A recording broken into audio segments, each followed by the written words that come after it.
वहीं रामविलास सांसद शामवी चौधरी ने कहा कि हमें बहुत सकारात्मक प्रतिक्रिया मिल रही है। हम सभी एनडीए कार्यकर्ता सम्मेलन के 5वें चरण में और हमें लोगों का भरपूर समर्थन मिल रहा है। उन्होंने जन स्वराज संस्थापक प्रशांत किशोर के बयान पर प्रतिक्रिया देते हुए कहा, उनकी हार की बौखलाहट अब साफ दिख रही है। वे ऐसी बातें कर रहे हैं कि जिनका कोई अस्तित्व ही नहीं है।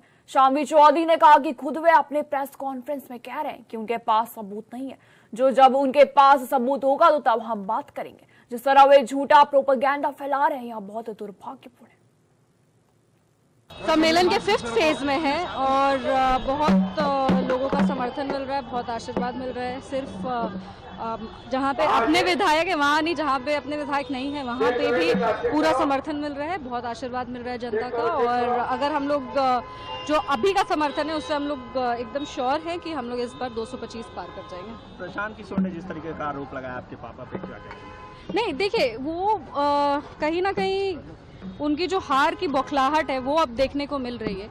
जो चीज़ है ही नहीं उस चीज़ को वो फिल करने का कोशिश कर रहे हैं। जो भी मेरे पास है वो सब डिक्लेयर्ड है, जो भी उनके पास है वो सब डिक्लेयर्ड है, वो सारा चीज़ कुछ बाहर है। जिस तरीके से उन्होंने ये नीचता अपनी एक राजनीति में स्थापित की है, जिस तरीके से नीच तरीके से जाकर बिना मतलब का, और वो अपने कॉन्फ्रेंस में खुद ही कह रहे हैं कि मेरे पास सबूत नहीं है।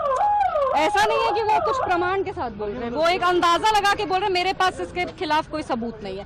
तो जब आपके पास सबूत होगा तब हम लोग बात करेंगे। जब आपके पास सबूत है ही नहीं और जब आप कुछ स्थापित कर ही नहीं पा रहे, बिना मतलब का आप एक फॉल्स प्रोपेगेंडा जो अपना स्प्रेड करे राजनीति में, एक अलग तरह का नीचता का आपका व्यवहार हो गया, ये बहुत ही ज़्यादा दुर्भाग्य की बात है। और जिस तरीके से उन्होंने हमारे स्वर्गीय ससुर जी आचार्य किशोर कुणाल जी के काम के कार्य को उन्होंने टारगेट किया है, ये निंदनीय है। क्योंकि प्रशांत किशोर जी मेरे, अगर हम क्या बोले, हम बोलना नहीं चाहते, लेकिन वो मेरे ससुर जी के पैर की धूल के कण के बराबर भी नहीं है। जितना काम जन सेवा और मानव सेवा का आचार्य किशोर कुणाल ने किया है और जिस तरीके से वो पूरी ईमानदारी के साथ अपने जीवन को वो जिए हैं, अब वो इस दुनिया में नहीं है तो उनके ट्रस्ट को इस तरीके से टारगेट करके उस पर लालछन लगाना, जो है सबूत सब दुनिया के सामने। हम लोग को इसमें कुछ एडिशनल नहीं कहना है। आप उनका भी अकाउंट चेक कर लीजिए।